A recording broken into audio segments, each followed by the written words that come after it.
Area 51। सिर्फ ये नाम सुनते ही दिमाग में क्या आता है? एलियंस है ना। उड़न तश्तरियां, सरकारी साजिशें, मतलब पूरी एक दुनिया है इन कहानियों की। पर इसमें सच्चाई कितनी है? तो आज हम यही करने वाले हैं। इस पूरी पड़ताल में हम इन कहानियों और हकीकत को अलग अलग करेंगे। पता लगाएंगे कि आखिर एरिया 51 के बंद दरवाजों के पीछे सच में चल क्या रहा है। देखिए, जो पॉपुलर थ्योरीज हैं वो तो हम सबको पता ही हैं, जैसे कि रोजवेल में कोई एलियन स्पेसशिप क्रैश हो गया था, या फिर वहां पर एलियन टेक्नोलॉजी को रिवर्स इंजीनियर किया जा रहा है। अरे कुछ लोग तो ये भी कहते हैं कि वहां एक जिंदा एलियन को कैद करके रखा गया है। मतलब दशकों से हमारी कल्पना इन्हीं कहानियों के इर्द गिर्द घूमती रही है। और लोगों का इंटरेस्ट वो तो कमाल का है। सोचिए जरा, 2019 में एक फेसबुक इवेंट बना था, स्टॉर्म एरिया 51। और जानते हैं कितने लोगों ने उसमें जाने के लिए हाँ कहा? 20 लाख। जी हाँ, 20 लाख लोग। इससे पता चलता है कि ये जगह लोगों के जहन में कितनी गहरी बसी हुई है। पर असल कहानी वो किसी दूसरे ग्रह से आए एलियंस की है ही नहीं।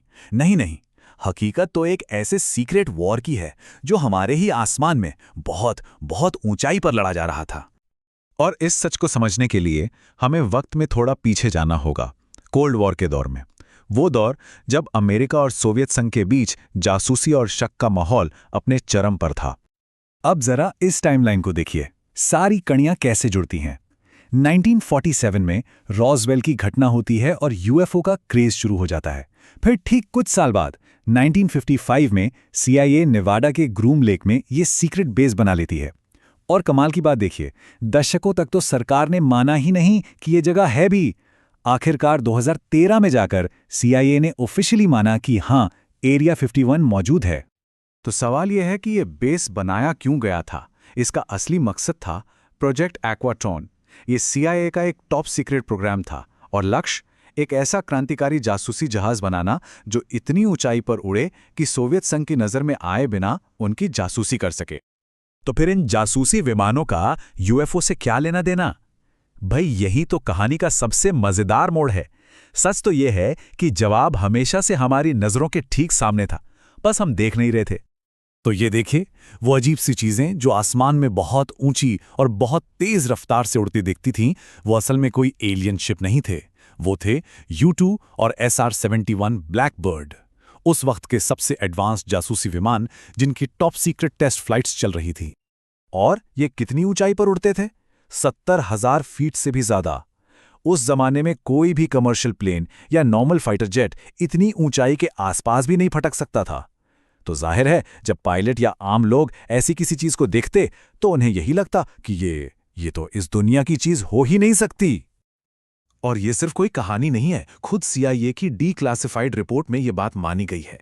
रिपोर्ट कहती है कि उस दौर में UFO देखे जाने की जो रिपोर्टें आती थीं, उनमें से आधी से ज्यादा, जी हां, आधी से ज्यादा इन्हीं U-2 और SR-71 की उड़ानों की वजह से थी।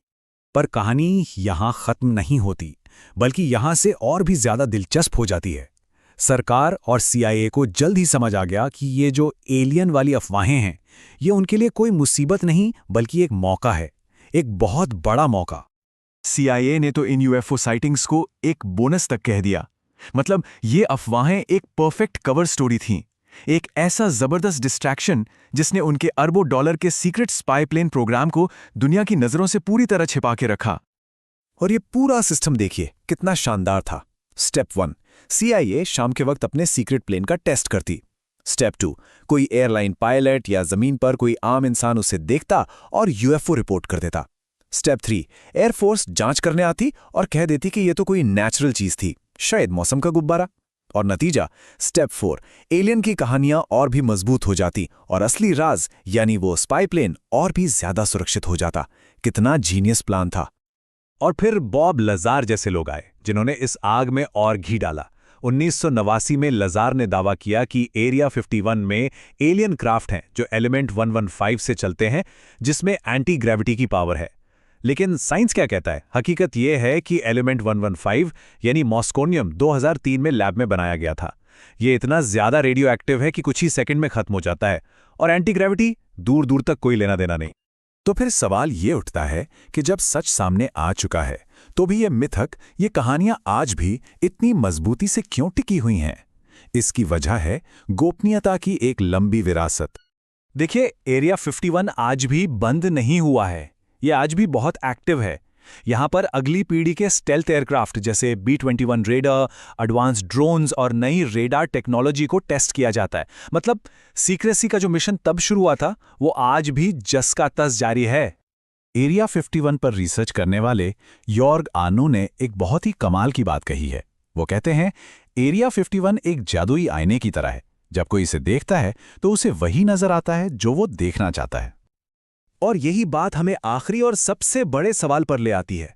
जब भी सरकार किसी चीज को इतना गुप्त रखती है, जब जानकारी की एक खाली जगह बन जाती है, तो क्या यह तय नहीं है कि उस खाली जगह को भरने के लिए कहानियां और मिथक अपने आप पैदा हो जाएंगे? शायद एरिया 51 का असली राज ये नहीं है कि वहां क्या छिपा है, बल्कि ये है कि जब हमें सच नहीं पता होता तो हमारा डर और हमारी कल्पना मिलकर क्या क्या गढ़ सकती हैं।